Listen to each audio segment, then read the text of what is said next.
I am now pleased to recognize Matthias Lansewicki with the award for salutatorian.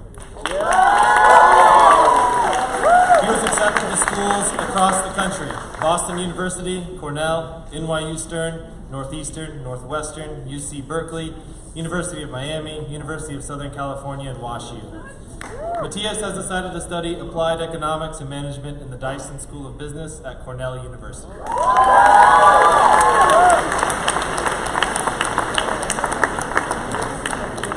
He first will take a gap year at Maya Note, Institute of Jewish Studies in Jerusalem. Matthias, please join me.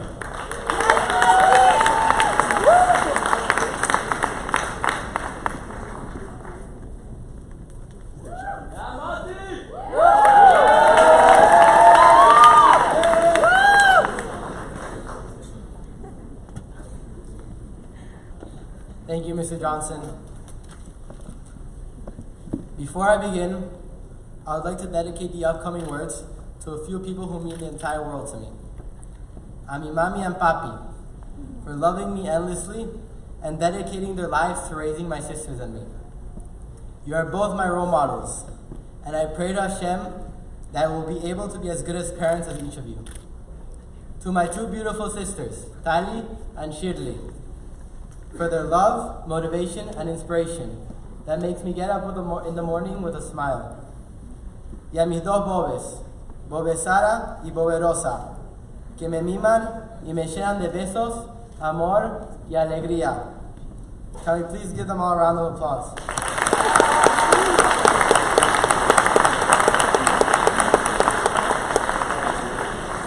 Thank you. Class of 2019, the moment that we have all waited for has finally arrived. Our years have been packed with everlasting memories. Whether stressing over college and finals or relaxing during summer breaks, we did it all, and we did it together. One of our most recent shared experiences was the March of the Living. During the trip, we were constantly reminded of how Hitler would refuse to distinguish between practicing and non-practicing Jews in his attempt to exterminate our nation. Although we were always taught in school that a person who is born Jewish dies Jewish no matter what, I couldn't really understand why. An answer that I was often given was that a Jew is born with a Jewish soul, a piece of Hashem, so to speak. And no matter how far away they are from their Jewish identity, that soul continues to shine. But I always ask myself, how can one prove that such a soul exists? The question was one that I struggled with until this past year, when I finally received an answer to my inquiry. I'll share it through a story. It's been over a month since the holiday of Passover. A year ago, I was given the opportunity to fly out to Buenos Aires to have a seder with my family there. Our family was traditionally not an observant one, but my great uncle, Natalio, was the least observant of us all. His situation was what many would call a lost cause, but nevertheless, at the age of 88, he decided to attend our family seder. As we discussed the story of our nation,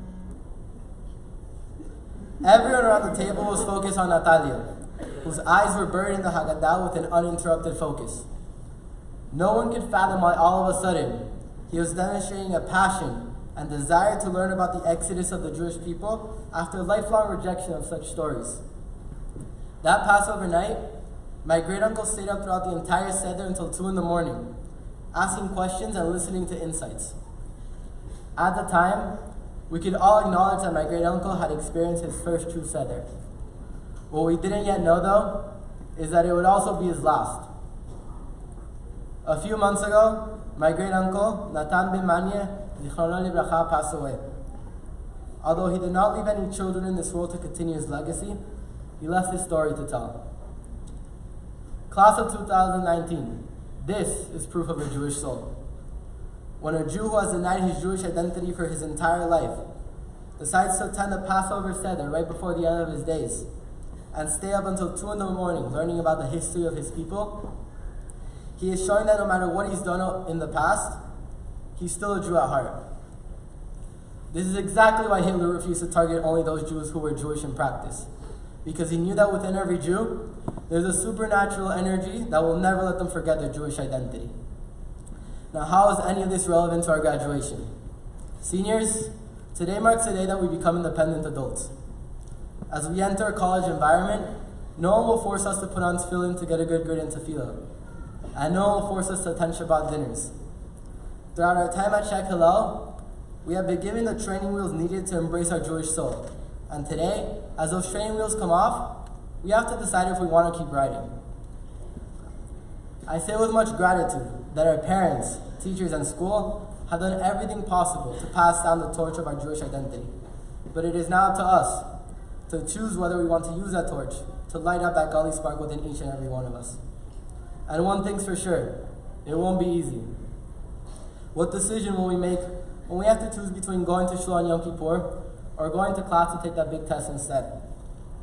What decision will we make when we have to choose between going to that lit frat party on Friday night or to the traditional Shabbat dinners at the Chabad house? What decision will we make when we have to decide whether or not to go out with that cute girl or nice guy we know isn't Jewish? Each and every single one of these decisions will either strengthen or weaken our Jewish identity, which is essential to who we really are. I'm going to end with one more short story. During a summer program in Boston last year, I became very close to one of the few Jews there. We would spend our Shabbats together, eat meals together, and so on. When the time came to part ways, I went up to my friend and gave him a very big hug saying goodbye. As soon as the words came out of my mouth, my friend responded, "We Jews never say goodbye." So class of 2019, after a lifetime together, I did not come up here to say goodbye, but to say good luck. It is now our time to spread our wings and soar on high, making our friends and family proud of who we are. In our journey to set our own marks on this world, we mustn't forget where we come from, where we are going, and what we are here to do. There will be ups and there will be downs, but let's not let the things that we cannot do get in the way of things we can. I wish our class all the blessings in the world. May Hashem grant us health, success, loving families, and only revealed good. May we merit to connect to that holy spark within us and help other Jews connect to theirs as well. Today, we each embark on our own paths to fulfill our individual missions in this world. But no matter where we are, we can always reconnect to our roots.